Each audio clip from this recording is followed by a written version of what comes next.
My husband went to the bank every Tuesday for 38 years. When he died, I discovered why, and I was left paralyzed. Welcome to Whispered Stories. What I found in that safety deposit box destroyed everything I thought was a marriage. Every document was a lie. Every forged signature was a betrayal, and the letter he left changed my life forever. But before we continue, make sure you are already subscribed to the channel and write in the comments where you are watching this video from. We love knowing how far our stories are reaching. Tuesday. It was always Tuesday. During 38 years of marriage, my husband Thaddeus left the house at 2 p.m. sharp. Rain, shine, cold, heat, it didn't matter. He would grab his car keys, adjust his tie in the hallway mirror, kiss me on the forehead, and always say the same words. "I'm going to handle some business at the bank, sugar. Be back soon." And I never questioned him. Why would I? Thaddeus was a civil engineer, methodical, organized as a Swiss watch, the kind of man who planned everything months in advance. Our bills were paid on time, never a late fee. We never received a collection letter. We never had a bad credit history. He took care of everything with an efficiency I admired. He always told me, "Relax, Eulalia. Let me handle the boring money stuff. You take care of the house, the boys, and I'll take care of the finances." And that seemed fair to me. A division of labor, a silent agreement between husband and wife. I trusted him like I trust the sun will rise tomorrow. We were a team. At least that's what I believed all these years.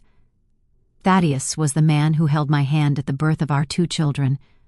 The man who cried with me at my mother's funeral. The man who danced with me at Langston's graduation and at Zad's wedding. How could I mistrust him? The last Tuesday of his life was just like all the others. It was March, a warm and stifling day in Philadelphia. He left at 2 as always. I kissed him before he left. I fixed his shirt collar and told him, "Drive safe." He smiled that smile I had known for nearly 40 years and replied, "Always do, my love." I went to do some shopping at the Reading Terminal Market. I was in the produce aisle choosing oranges when my cell phone rang. It was Langston, our oldest son. His voice sounded strange, too controlled, as if he were holding something very heavy and trying not to drop it. "Mama, you have to come to the hospital now." My heart raced. I felt my hands go cold. What happened? "Is it Zadie, the grandkids?" "It's Pop. He felt sick at the office. He collapsed. Please come quick." I left everything in the cart, the oranges, the groceries, my purse almost falling off my shoulder.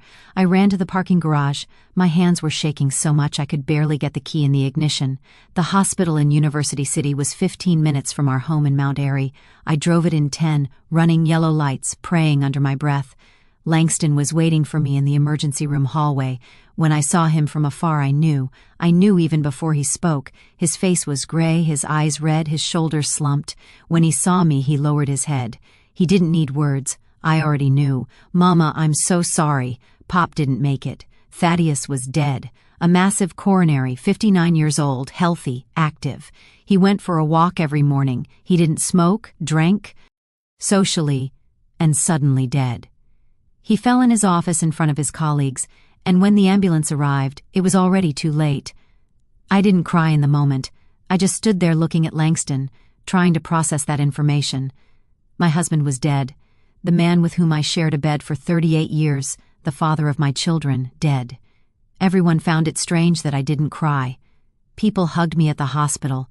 They said it was shock that the pain hadn't hit yet, that it would come later when it sank in. But it wasn't that. It wasn't shock. It was something else. A strange sensation in my chest, as if a door had opened inside me, as if I could breathe in a way I hadn't done in a long time. Freedom. I felt free. And that scared me more than his own death. What kind of wife feels relief when her husband dies? What kind of person was I? The funeral was a rainy Saturday. Mother Bethel Am Church was packed. Thaddeus's work colleagues, fraternity brothers from his Howard University days, neighbors, people I didn't even know, all talking about how hardworking, dedicated, honest, and upright he was. I listened to all of it and felt disconnected, as if they were talking about a stranger. Not because Thaddeus was different from what they said, but because I was starting to realize that perhaps I had never really known him. Zadie cried through the whole service. She was always closer to her father, Daddy's girl. Langston was more contained, but I saw the tears run down when they closed the casket, and I was there in black, accepting condolences, thanking people who brought casseroles, flowers, empty words of comfort. But inside I only felt that strange emptiness. The following Monday, 2 days after the burial, a white envelope arrived. My name typed in black letters, no return address. I opened it without thinking much. Inside was a sheet of paper with the letterhead of Union Trust Bank. I read it once, then I read it again, slower, trying to understand. Dear Mrs. Eulalia Vance, we deeply regret the passing of your husband, Thaddeus Vance. According to our system records, you are listed as a co-holder of safety deposit box number 1847. The rental of the box is paid until December of the current year. We request that you contact us as soon as possible to schedule access to the contents. Sincerely, Management Union Trust Bank. I stared at that paper, not understanding. Safety deposit box. What safety deposit box? That had never mentioned anything about a box. In 38 years of marriage, not a word, not a hint, nothing. I called the bank immediately, hands trembling, heart racing. The customer service lady was polite and professional. Yes, there was a box in the name of Thaddeus Vance and Ulia Vance. Yes, I was a co-holder. Yes, I could access it. Wednesday at 10:00 in the morning would work. Wednesday, 2 days away. 48 hours that felt like 48 years. I spent the entire Monday without sleeping, walking through the house like a ghost, opening drawers, looking at papers, searching for any clue, any explanation. Everything seemed normal. Documents organized in folders with labels, bills in alphabetical order. Thaddeus's impeccable handwriting on every label, every note. Pico bill, water bill, property tax, everything there, everything in order. But there was something wrong. I felt it, like when you come home and know someone was there. They rummage through your things, but you can't prove it. That feeling of invasion, of violation. But violation of what? I didn't know yet. Tuesday night, Langston showed up. He looked exhausted, eyes sunken, beard unshaven, tie loose. His father's death had been a hard blow for him, for all of us. "Mama, we need to talk," those words. Everyone knows nothing good comes after them. We sat in the kitchen. He placed a thick folder on the table, the kind of folder lawyers use, manila with an elastic band. I was organizing the documents from Pop's office, the papers for his consulting firm. There's something weird here. Something that doesn't add up. My stomach turned. What kind of thing? Langston opened the folder. Inside were bank statements, papers I had never seen, numbers that made no sense. He pointed to a specific line. "Your joint account, Mama, the one that always held your money. It's practically at zero. It only has $1,200. $1,200? What do you mean zero, Langston? That's not possible. There has to be a mistake. We always had money in that account. Your father deposited his check. I deposited my pension. How can it be at zero?" "I don't know, Mama, but here it is. And there's more. The savings account you guys had, the one Pop always said was for emergencies, it doesn't exist anymore. It was closed 6 months ago." I felt the floor open up beneath my feet. "And the retirement fund, the investments your father made." Langston shook his head slowly, as if he were afraid of breaking me with the words. "I didn't find anything, Mama. Nothing." I looked through all the documents in his office. I called the accountant, the bank manager. Nothing. It's like it never existed. But it has to exist. Your father worked his whole life. We always saved money. Always. Where did it go? I don't know, but I'm going to find out. That night, I didn't sleep a wink. I lay on the empty side of the bed, staring at the ceiling. I knew by memory every crack, every shadow, thinking about the Tuesdays. 38 years of Tuesdays. I'm going to resolve some things at the bank. What was he resolving? What was he doing all that time? Memories started to come back. Small details I had never paid attention to. Thaddeus coming back from the bank, tense, irritable, distracted. I would ask, "Everything okay, honey?" And he would answer, "Everything's fine, just tired." How many times, how many Tuesdays did he come back like that? And I never questioned him. I never investigated because trusting was easier than doubting. Wednesday arrived cold and gray, the kind of day that seems to announce trouble. I dressed carefully. Black slacks, white blouse, navy blue blazer. It wasn't clothing, it was armor. I looked at myself in the mirror, 60 years old. Gray hair I insisted on dyeing chestnut brown, wrinkles around the eyes, marks of a life lived. But what life had that been after all? Langston wanted to go to the bank with me, but I told him no. Whatever was waiting for me in that safety deposit box, I needed to see it first. Alone. Some things have to be faced without an audience. The bank was modern. A building of smoked glass in Center City. Glass, steel, cold lights that made everything look artificial. The manager met me in the lobby. A woman in her 50s, hair in a perfect bun, gray tailored suit, professional smile. "Mrs. Vance, my deepest condolences. Your husband was a client for many years, an admirable admirable. That word again. Everyone thought Thaddeus was admirable. Was I the only one starting to doubt?" She took me to the vault. We went down in a silent elevator. When the doors opened, I saw a long room with walls covered in small metal doors, safety deposit boxes, hundreds of them, each one guarding someone's secrets. "Number 1847, she said, stopping in front of a small door in the middle of the wall. She used 2 keys, one of hers, one she handed to me, to open it. Inside was a long metal box, heavy by the way she pulled it out. "I'll leave you to it, Mrs. Vance. There's a small room over there where you can examine the contents in total privacy. Take the time you need. No rush." She left me alone with that box. I took it to the small room. A white table, 2 chairs, a fluorescent light buzzing softly. I put the box on the table and stared at it for a long time. My heart was beating so hard my chest hurt. My hands were sweating. I took 3 deep breaths like I learned in those yoga classes I took years ago. But it didn't help. The fear was still there, cold in the pit of my stomach. I opened the box. Inside were folders, many of them organized with that meticulous care typical of Thaddeus, handwritten labels, everything in its place, everything in order as always. The first folder was marked Real Investments. Do not open. Do not open. He had written that as if he knew one day someone would find it, as if he had left a warning. But I opened it. Of course I opened it. What I saw took my breath away. Pages and pages of losses, stocks that crashed, companies that went under, businesses that never worked out, investments in startups that disappeared, funds that turned to dust. Hundreds of thousands of dollars lost, but they weren't accounts I knew. They weren't the investments Thaddeus showed me. They were secret accounts only in his name. Account at Chase, loss of $85,000. Account at Citibank, loss of $120,000. Account at a brokerage firm I had never heard of, loss of $210,000.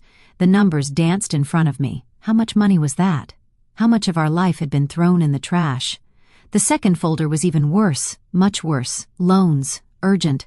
I opened it with hands that were now trembling uncontrollably. Loans, 3 of them, all using our house as collateral. The house we had lived in for 40 years in Mount Airy. The house where I raised my children, where I planted rose bushes in the garden, where I painted every room, where I kept every memory. Thaddeus had put our house at risk. He had used it as collateral to get money, and I knew nothing. Not a word, not a conversation. First loan, $110,000. Second loan, $120,000. Third loan, $90,000. Total debt, $320,000. On our house, my house. My hands shook so much I almost dropped the folder. The air seemed to have vanished from that little room. I couldn't breathe right. The room seemed to be spinning. I leaned on the table, closed my eyes, tried to concentrate, but the numbers were still there, burning behind my eyelids. $320,000. The third folder destroyed me completely. Credit cards. Mrs. Eulalia Vance, my name, my full name. I opened the folder. Credit cards, 15 of them, all in my name. Accounts I never opened, cards I never saw, but there they were. My full name, my social security number, my date of birth, my signature, only it wasn't my signature, it was similar. Very similar. But it wasn't mine, it was forged. That had forged my signature. My own husband had stolen my identity. I checked each card one by one, with hands that wouldn't stop shaking. Discover limit of $10,000 exceeded by $2,000. Capital One limit of $15,000 exceeded by $17,000. MX limit of $8,000 exceeded by $9,000, and so on. 15 cards all maxed out, all with accumulated interest. All with my name, my social security, my supposed signature, total debt on the cards, $110,000. All in my name, all without me knowing. Every purchase, every withdrawal, every minimum payment, all done by Thaddeus using my name, destroying my credit, turning me into a debtor without me knowing. I sat there for how long, I don't know. Could have been 10 minutes, could have been an hour. Time had stopped. I was trapped in that white room with those open folders in front of me, trying to process what I was seeing, trying to understand how the man who swore to love me, protect me, respect me had done this to me. All the questions I didn't ask, all the documents I didn't question, all the times he told me, let me handle it. And I let him because trusting was easier. Because loving meant not doubting. Because in 38 years of marriage you build a story and you believe in it, even when the story is a lie.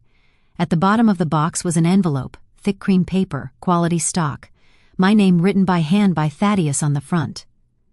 That handwriting I knew so well. The handwriting that wrote love notes when we were courting. The handwriting that signed the boys' report cards. The handwriting that wrote, I love you in hundreds of birthday cards, Christmas cards, Valentine's Day cards. I opened the envelope with steady hand. DS. The pain, the shock, everything had dissipated. What remained was something colder, sharper, rage, pure and crystalline. Inside was a letter, several pages written by hand. I started to read. Leah, my love, if you are reading this, I have already passed and you found the box. You found everything and now you know.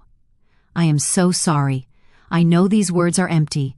I know apologies aren't enough, but I need to try to explain.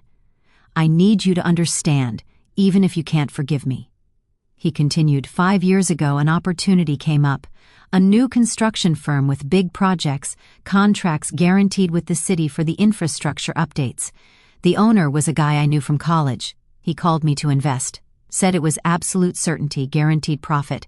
I could triple our money in 2 years. I thought of you, of us, of being able to give you a peaceful old age. Trips to Martha's Vineyard. Comfort, security, he went on. I put everything we had, all the savings, the retirement fund, the investments, everything. I thought in 6 months I would double the money, and you would never need to know the risk I took, but the company went under. That so-called friend disappeared, and I lost everything, $450,000. 40 years of work evaporated. My hands gripped the paper so hard they almost tore it. $450,000. Our entire life of saving, all the future we planned, thrown in the trash on a gamble, a bet. The letter continued. I panicked. I couldn't tell you. I couldn't see the disappointment in your eyes. So I tried to fix it. I took out the first loan, $110,000. I thought I could invest in something smaller, safer, and recover at least part of the money. I lost it all again. I took out the second loan, then the third. Always thinking that next time I would get it right, that next time I would make it back. He explained the cards in your name, Eulalia. I know this is unforgivable, but the banks wouldn't give me credit anymore. My history was ruined, so I used yours. I thought it would be temporary, that I would pay it all off before you found out. But the debt only grew, the interest, the monthly payments, everything out of control. The Tuesdays, the trips to the bank every Tuesday were to try to negotiate, restructure debts, get more time, always more time. The managers already knew me, knew I was drowning, but I kept trying. I kept believing I would find a way to protect you from this. The final confession. When you read this, we will likely be in ruin. The house will go to foreclosure in a few months. The bank has already started the process. Your credit is destroyed. Your history is tarnished. All my fault. I know you will hate me, and you have every right. I wanted to protect you from my mistakes, but all I managed to do was make you pay for them. He finished. I don't ask for forgiveness because I know I don't deserve it. I just want you to know that every wrong decision I made was trying to fix the previous one. It was an avalanche, and I couldn't stop it. I loved you every day of these 38 years. That part was always true. Always. But my love wasn't enough to protect you from myself. I'm sorry for everything. Please take care of the children. Tell them their father was weak, a coward, but that he loved them. Thaddeus. I folded the letter slowly, very slowly. I put it back in the envelope. I put everything back in the box with care. Every elder in its place, every document organized. I stood up. My legs were shaky. But I wasn't going to fall. Not there. Not now. I walked out of that room with my head held high. The manager was waiting for me outside with a worried face. Are you okay, Mrs. Vance? I looked her in the eye.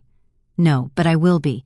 I need copies of everything in that box, every document, every paper, and I need the name of a good lawyer, the best one, you know. Her eyes widened. She understood. Of course she understood. She had probably seen cases like this before.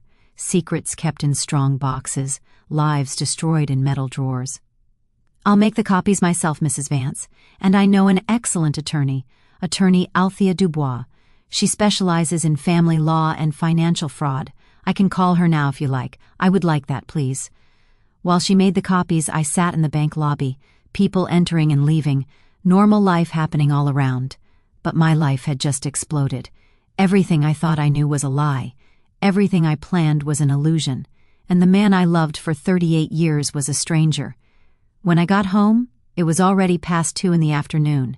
Langston's car was in the driveway. He must have been waiting for hours. I walked through the front door and found him in the living room, pacing from one side to the other with his cell phone in his hand. When he saw me, he ran to me. Mama, I was worried. You weren't answering the phone. I thought everything is fine, son. Or rather, it isn't. But I'm going to survive. He noticed the thick folder I was carrying, the copies the bank had made. What is that? Sit down. I need to show you something. And you have to call Zadie. She needs to know, too. Langston called his sister. She arrived in half an hour, her eyes still puffy from crying so much. Since the funeral, Zadie hadn't stopped crying. Her father's death had broken something in her, and what I was about to tell her was going to break it even more. We sat, the three of us, at the kitchen table, the same table where we had so many family meals, birthdays, Christmases, ordinary Sundays. Now it was going to be the place where I destroyed the image my children had of their father. I opened the folder. I took out the documents one by one. I placed them on the table carefully. This is what I found in the safety deposit box your father kept secret for years, maybe decades. I don't know for sure. Langston took the first document, the lost investments. I watched his face change color as he read. Zadie looked over his shoulder, not understanding at first, then understanding, then turning pale. $450,000, Langston whispered. Pop lost $450,000? No, he threw $450,000 in the trash on risky investments without consulting me, without telling me. All in secret. I showed them the loans. He used our house as collateral, 3 times, $320,000 of debt, the house where you grew up, where every memory of ours lives. He put it at risk. Zadie started to cry. No, Daddy wouldn't do that. There has to be a mistake, some explanation. I put the credit cards on the table, 15 statements, my name on all of them. He forged my signature. He opened credit cards in my name, $110,000 of debt, all in my name. My Social Security, my credit destroyed. Langston turned white, completely white. This is a crime. This is identity theft. I know, but why? Why would Daddy do this? I handed them letter. Read it. He explained everything, or tried to explain. Langston read it out loud. Every word was a stab wound. Zadie cried harder with every sentence. When he finished, a heavy silence fell, the kind of silence that comes after an explosion. Mama, Langston said finally, his voice choked, this is bad. Very, very bad. The house, your savings, your credit, everything was destroyed. I know. How are you so calm? I looked at both of them. My children who were still innocent this morning, who woke up thinking their father was a hero and now knew the truth. Because rage isn't going to solve anything right now. I need a plan. I need a strategy. I need to fight. And you two are going to help me. Zadie shook her head, still crying. I can't believe it. I can't, Daddy. He was always so what? So reliable, so honest. Well, yes, baby, I thought so too. But the truth is this, and the sooner we accept it, the sooner we can start fixing it. That night, I couldn't sleep again. I was exhausted, but my mind wouldn't stop. I went over the last few years looking for signs I missed, clues I ignored, and I found several. That is getting angry when I asked about money. Leave it alone, Aaliyah. I know what I'm doing. That is changing the subject when I talked about retirement. We'll talk about that later. That is leaving nervous on Tuesdays. Coming back tense, drinking more bourbon than usual. The signs were there. I was the one who chose not to see them. Or he was too good at hiding them. Probably both. The next morning, Zadie showed up early, unannounced. She knocked on the door at 7 a.m. When I opened it, she came in like a hurricane. "Mama, we can't do this." "Do what?" "Destroy Daddy's memory. Sue the banks. Say he committed crimes. We can't." I took a deep breath. "Zadie, I am not going to be left with almost $500,000 of debt to protect the memory of a man who lied to me for years. But he was our father. He loved you, and he also stole from me. Both things can be true." She started crying again. "People will talk, they'll judge us, they'll say horrible things about him, about us, and they will, but I prefer them saying the truth to living a lie." She left, slamming the door. Langston called an hour later, saying his sister was inconsolable, that I needed to be patient with her, that she would understand, but I wasn't so sure. The lawyer, attorney Althea Dubois, saw me on a Monday, office in Center City, modern, big windows overlooking the skyline. She was a woman of about 40, natural hairstyled, short, sharp black suit, direct and steady gaze, the kind of woman who doesn't take nonsense. I told her everything. I didn't leave out a single detail. The investments, the loans, the cards, the fake signatures, the letter confessing it all. She listened without interrupting, taking notes on a tablet. When I finished, she leaned back in her chair and looked at me for a long moment. "Mrs. Vance, I'm going to be completely direct with you. This is one of the worst cases of spousal financial abuse I have seen in my career, and I have seen many, many. The word hung in the air between us. Abuse. Your husband systematically destroyed your financial security over years. This isn't mismanagement of money. This isn't an error of judgment. It is deliberate fraud. It is identity theft. It is a crime under the penal code." But he died. "What can we do? We can prove that you were not an accomplice. We can challenge every single one of those debts. We can possibly save your house by proving the loans were fraudulent. We can clear your name with the credit bureaus." "But Mrs. Vance," she paused, "it will be a war. It will take at least 6 months, probably more than a year, and it will cost money that I imagine you don't have right now." "How much?" "My retainer and fees would be $30,000 plus court costs, expert witnesses, filing fees. In total, about $445,000. I thought about the $1,200 in the account, the zero balance savings, the pile of debts. I don't have that money. I figured I can do the following. I'll charge you $5,000 now to start the proceedings. The rest we can structure as a payment plan as you are able. It's not ideal, but it can be done because this is a case you have to win, and I'm going to make sure you win." That night, I called Langston. I told him about the meeting with the lawyer, about the costs, about everything. He stayed silent for a moment. "Mama, I have about $15,000 saved up. It's for the renovation on our house, but that can wait. I won't take it, Langston. No, that money is yours. Don't argue. You're my mother. Pop did this to you, to us. I'm going to help. Period." I cried on the phone. For the first time since Thaddeus died, I cried for real, not from grief, from gratitude. Zadie, on the other hand, still wasn't speaking to me. She sent a short, cold email. "Mama, I need space. I can't deal with the way you're destroying Daddy's memory. I'm sorry." Langston said she would eventually understand that she just needed time. But I had seen this pattern before in other families, in other cases. The person who refuses believe the truth. The one who prefers the comfortable lie to the painful truth. The following weeks were a hurricane of paperwork. Attorney Dubois was efficient as a machine. She filed disputes with all credit reporting agencies, Equifax, Experian, TransUnion. She contacted every credit card issuer with documentation proving the signatures were forged.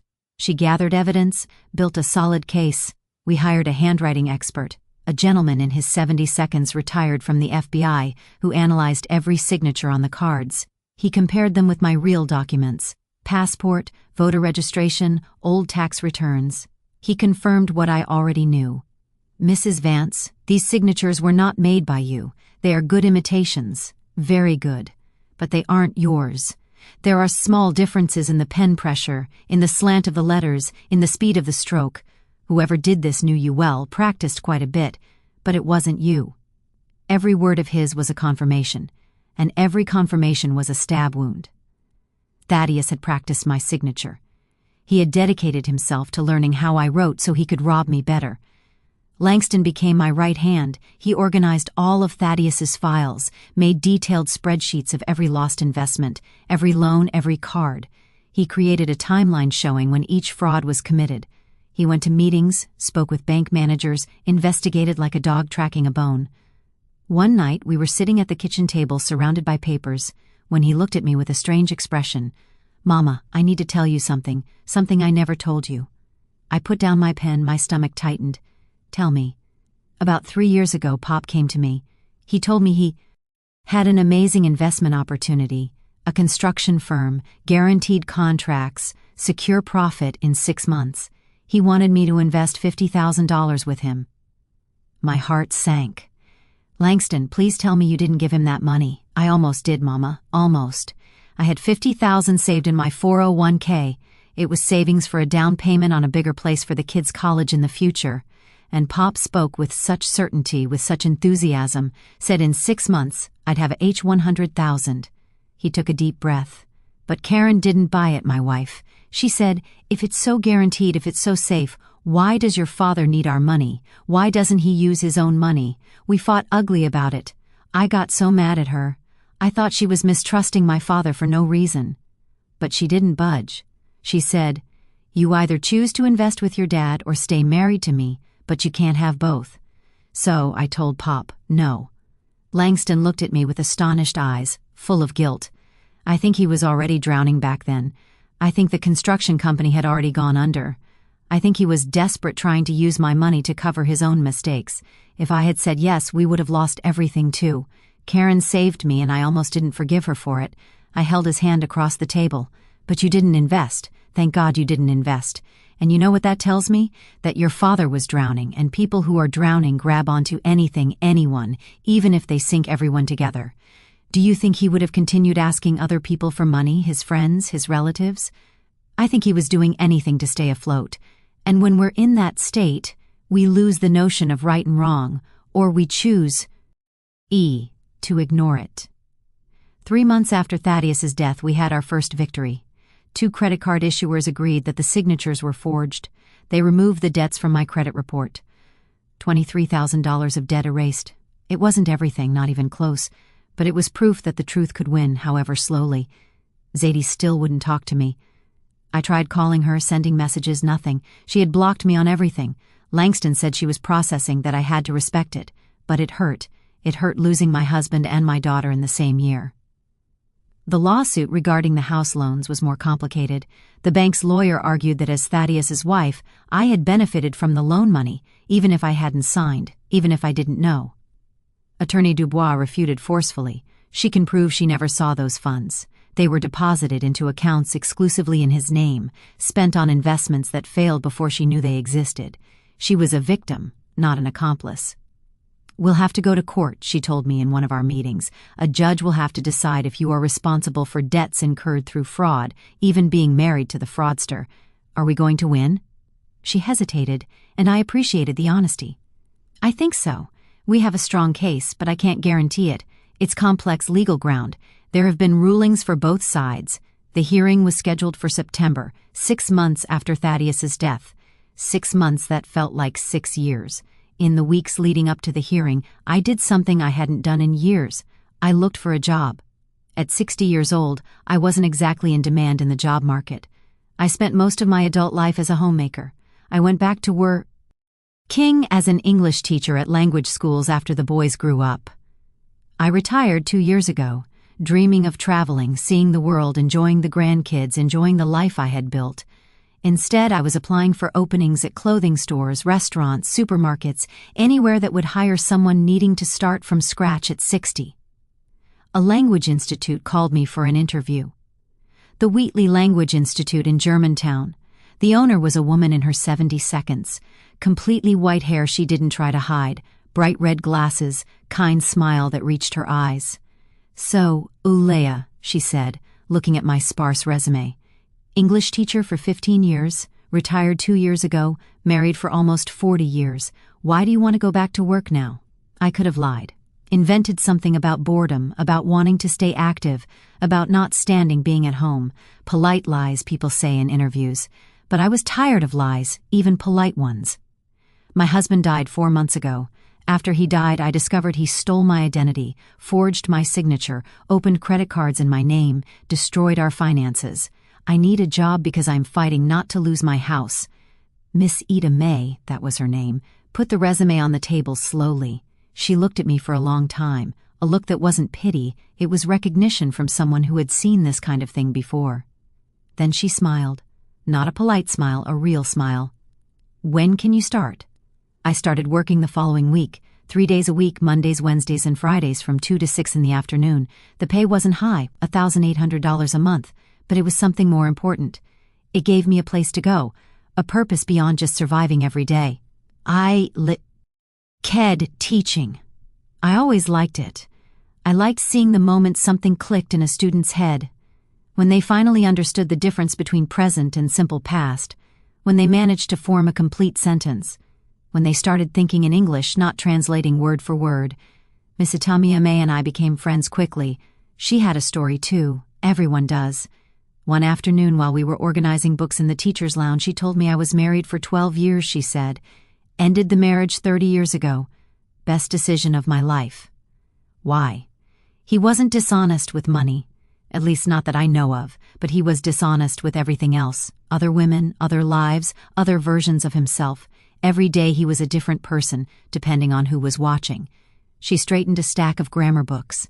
When I finally left, you know what folks told me? That I was exaggerating, that all marriages have problems, that I should try harder, go to marriage counseling, be more understanding, more patient, more tolerant. She looked at me. But you know what I learned? The people telling you to try harder are usually the ones who never had to try for real, who never had to choose between keeping the lie alive or saving their own life. Her words stayed with me because that was exactly what I was doing, saving my own life.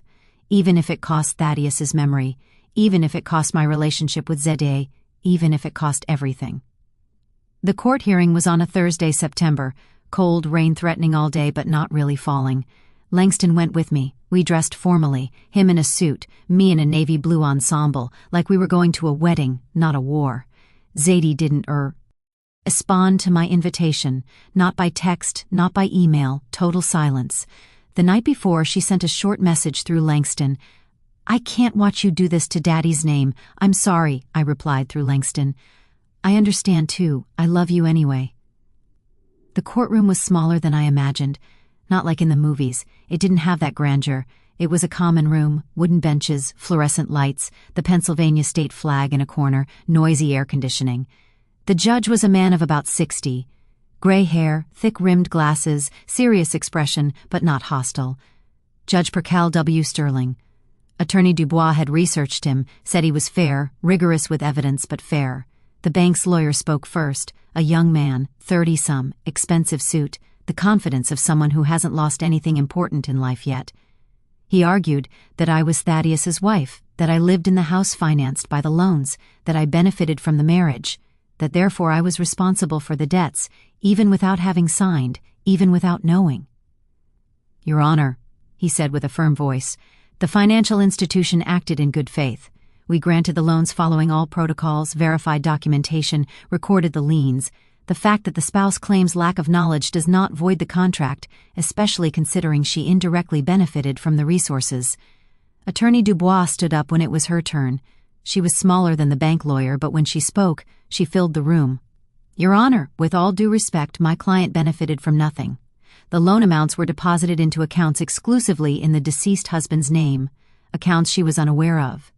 They were spent investments that failed before she ever authorized them, ever knew of them, ever participated in them. She showed the forged signatures. Here is the affidavit from the forensic handwriting expert, retired with 30 years of service, stating categorically, these are not Ule Avance's signatures, they are forgeries. Good forgeries, but forgeries. My client was a victim of a crime, identity theft committed by her own husband. She showed Thaddeus's letter, and here is the confession from the fraudster himself, admitting everything, every debt, every forgery, every lie. This is not spousal negligence, Your Honor. It is a crime. The judge called for a recess. We went out into the hallway. Langston paced back and forth. Attorney Dubois checked messages on her phone. I sat on a hard wooden bench, completely still, hands folded in my lap. "You were great in there, Mama," Langston said. I hadn't even had my turn to speak yet, but he was nervous, needed to say something. I nodded, but I wasn't thinking about the trial. I was thinking about Zadie, about the daughter who couldn't accept what her father had done, who needed the lie, who chose the illusion over the truth, and wondering if one day she could forgive me for saying the truth out loud. After an hour and 15 minutes, they called us back. Attorney Dubois called me to testify. I sat in the witness chair. I put my left hand on the Bible. I swore to tell the truth, only the truth. "Mrs. Vance," Attorney Dubois began, "when did you first know about these loans?" "When I opened the safety deposit box my husband kept secret, 4 days after he died. After 38 years of marriage, did your husband ever mention taking out loans using your house as collateral? Never. Did you receive any money from these loans? No, not a dime. It all went to accounts I didn't even know existed. Did you sign the loan documents? No, I did not sign." The bank lawyer stood up for cross-examination. He had that polished aggression of a corporate lawyer. Young, ambitious, lacking empathy. "Mrs. Vance, isn't it true that you entrusted all finances to your husband?" "Yes, I trusted him. So you chose not to involve yourself in the family's financial decisions." I took a deep breath, looked him in the eye. I trusted him. That is not the same as choosing to be deceived. Trusting your partner isn't giving them permission to steal your identity. But you benefited from the marriage, correct? You lived in the house where these loans were made. I lived in my house, the house we bought together 40 years ago, the house I helped pay for over decades, the house he put at risk without my knowledge, without my consent, without me having the slightest idea of what was happening. You expect this court to believe that in 38 years of marriage, you never suspected anything, never noticed anything wrong. That was the question, wasn't it? The one I asked myself 6 months ago. Every night, every sleepless early morning, I looked at the judge, then at the lawyer, then at Langston sitting in the gallery. I took a deep breath, very deep. My husband was a civil engineer. He was organized, methodical, reliable, or so I thought. He hid his mistakes behind a facade of competence, behind my trust, behind 38 years of believing that loving meant not questioning, not doubting, not auditing the things he told me not to worry about. I paused. He hid bank statements, redire, CTED mail, intercepted collection calls. He created an entire system to keep me in the dark, and it worked because I trusted, because in 38 years he had never given me a reason not to trust. Another pause. I was naive, probably foolish maybe, but naivety is not consent for fraud. Being foolish doesn't mean I authorized him to destroy my financial life. The lawyer tried to continue, but the judge raised his hand. "I've heard enough. I'm going to review the evidence and render my decision." More recess. This time 2 hours. 2 eternal hours. Langston bought coffee at the courthouse cafeteria. Terrible coffee, watery, cold. But we drank it anyway because we needed to do something with our hands with the anxiety. Attorney Dubois was confident. "Your testimony was perfect, truthful, human, and we have solid proof. I think we're going to win, and if we don't win, then we appeal. We go to Superior Court, but it won't be necessary, trust me." When they called us back, Judge Sterling was already seated. He had a stack of documents in front of him. Our case, our life reduced to papers. "I have analyzed all the evidence presented," he began, voice deep, deliberate, the forged signatures, the categorical expert opinion, the emotional but consistent testimony of the defendant, and primarily the written confession of the deceased himself, admitting every fraudulent act. He looked at the bank lawyer. "While I understand the financial institution's position regarding spousal benefit, I cannot ignore the clear and abundant evidence of systematic fraud committed without the knowledge or consent of Mrs. Vance." He struck the gavel, a sharp sound that resonated in the small room. "I am ruling in favor of the defendant.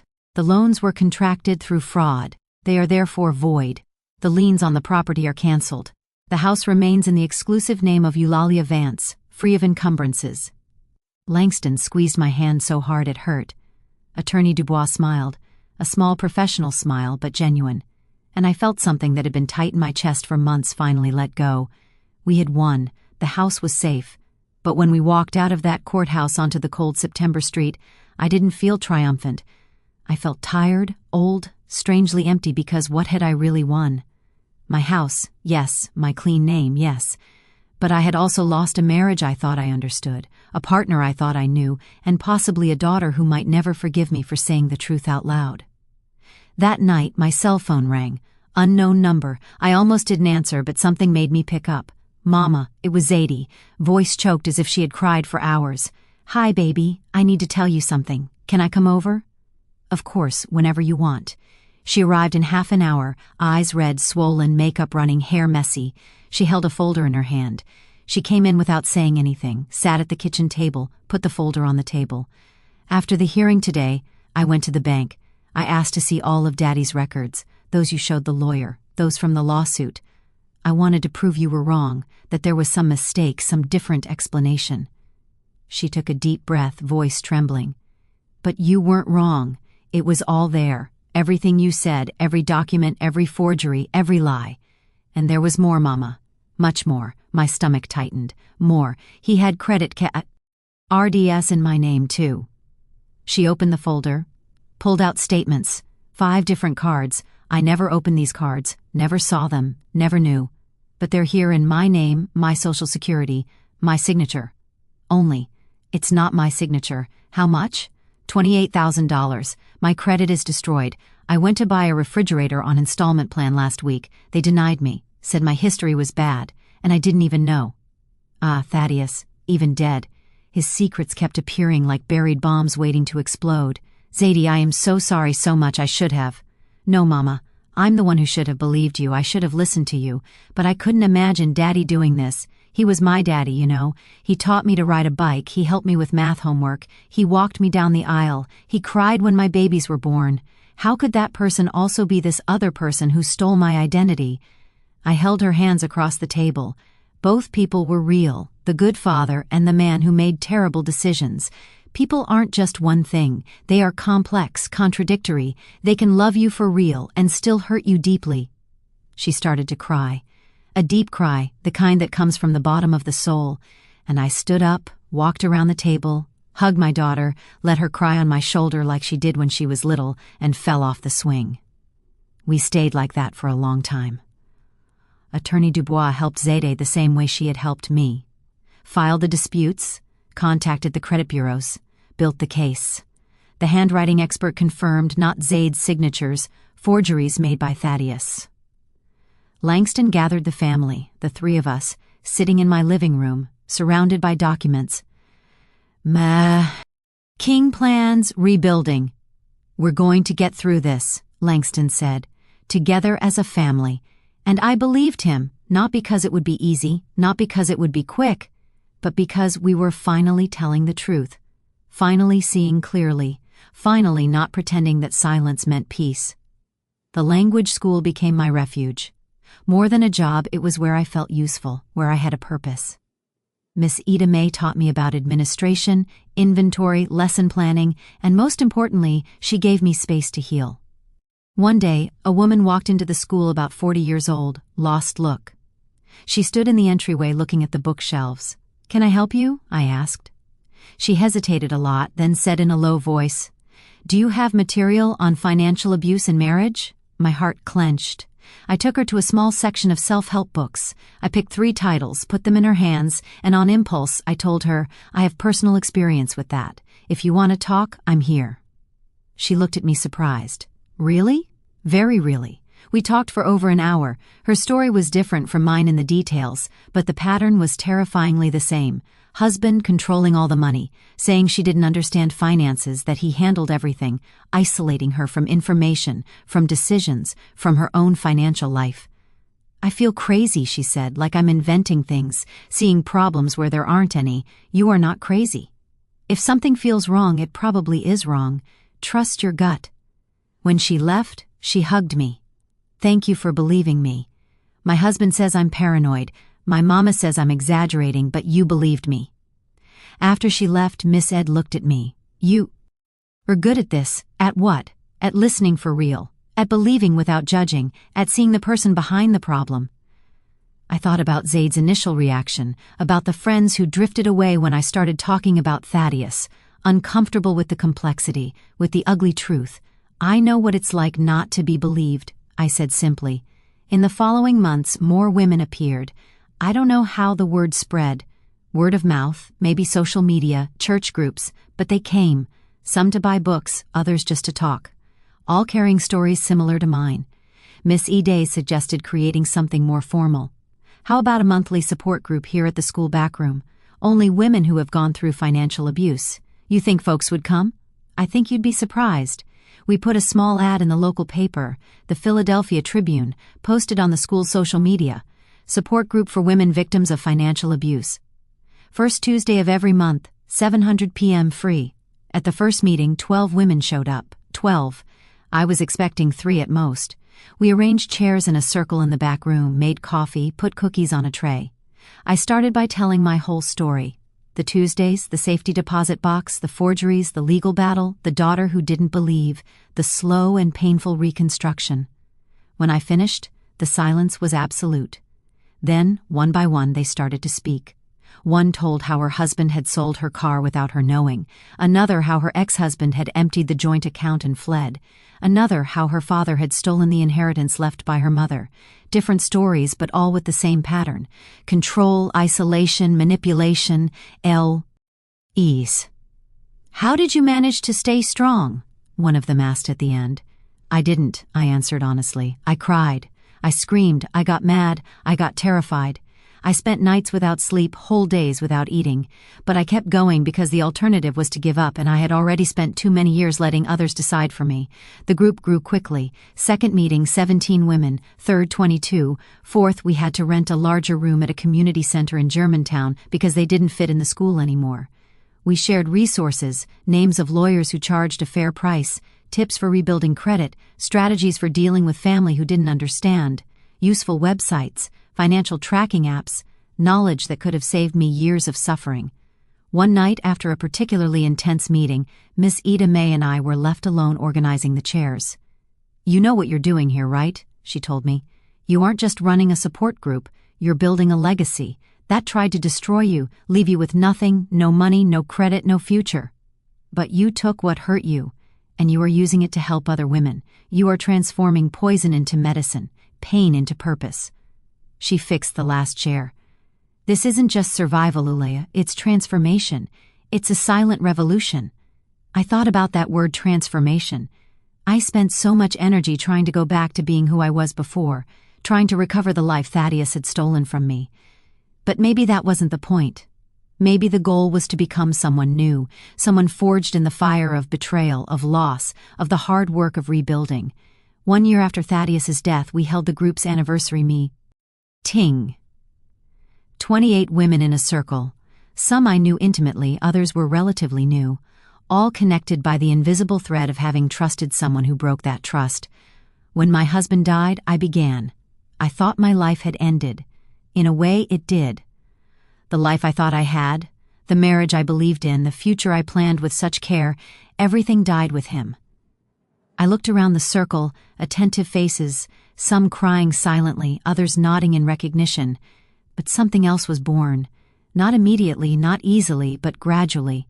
A new version of me, stronger, wiser, more cautious, but also more compassionate because now I know what it is to be deceived by someone you love. I know what it is to discover that your whole life was based on lies. I continued. What Thaddeus did was wrong. Legally, morally, ethically wrong. I'm not going to pretend otherwise. I'm not going to soften it. I'm not going to excuse it. But what I did after was my choice. I could have stayed trapped in the rage, in the victimization, in the hate. Instead, I chose to move forward, rebuild, and help other women do the same. After the meeting, a young woman approached. Couldn't be more than 35, eyes red from crying. My husband handles all our money, she said. Says I'm not good with numbers, that I don't understand, that I should let him handle it. But something feels wrong. I can't explain it, I just know it's wrong. I held her hands. Trust that feeling, ask questions, ask to see the bills, the statements, the investments. Don't let anyone, not even someone you love deeply, keep you in the dark about your own financial life. And if I'm wrong and if I'm being paranoid, he's going to get furious. Then you'll look foolish for 5 minutes.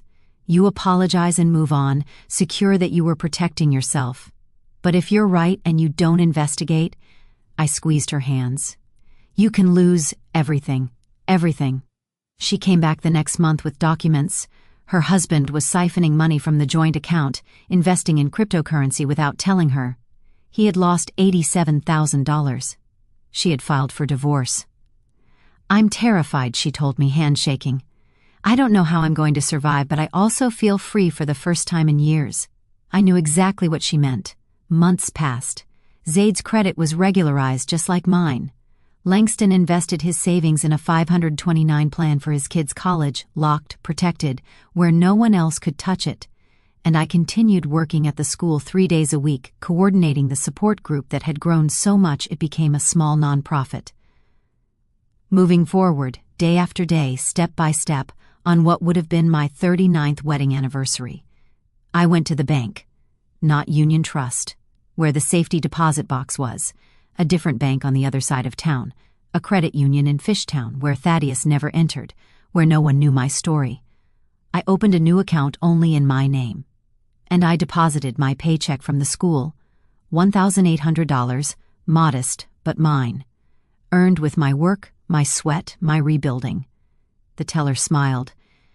Anything else I can help you with today, ma'am? Actually, yes. I would like to change the name on the account. She took the pen. How would you like it to read? Olea Chestnut, my maiden name. I wanted to go back to being who I was before the marriage, before Thaddeus, before the 38 years of trust turned to ash. She typed into the system. Done, Miss Chestnut. Your account is updated. Miss Chestnut, no longer Mrs. Vance, no longer Thaddeus's wife, just Olea, just me. I walked out of that bank with my head held high. The sun was shining. A beautiful spring day, fresh air, blue sky, and for the first time in over a year, I felt like I knew exactly who I was. If you are reading this, if anything in this story seems familiar, the locked doors, the secrets, the nagging feeling that something is wrong but you can't identify what, trust yourself. Ask questions. Insist on answers. Look at the documents, the bills, the statements. Don't let anyone tell you that love means blind trust, because it doesn't. Never did. True love means partnership, transparency, mutual respect, shared decisions, not secrets, not isolation, not control disguised as care. And if you discover you were betrayed, if you open that safety deposit box and your world crumbles completely, remember you are stronger than you imagine. The person who tried to snuff you out didn't succeed. You are still here, breathing, fighting, surviving, and that means you can rebuild. It's going to hurt. It's going to be hard. There will be days when you want to give up. But you won't, because you are a survivor, a warrior, stronger than any person who tried to destroy you. I rebuilt my life from the rubble, and you can too. Believe in me, believe in you, and never, never let anyone keep you in the dark about your own life. Did you like the story? And which city are you listening from? Let's meet in the comments. If you liked the story, you can support me by sending a super thanks so I can keep bringing more stories like this. Thank you so much for your sweet support. I'm looking forward to your comments on the story. On the screen, you can see 2 new life stories that I highly recommend. There's so much more on my channel. Don't forget to subscribe.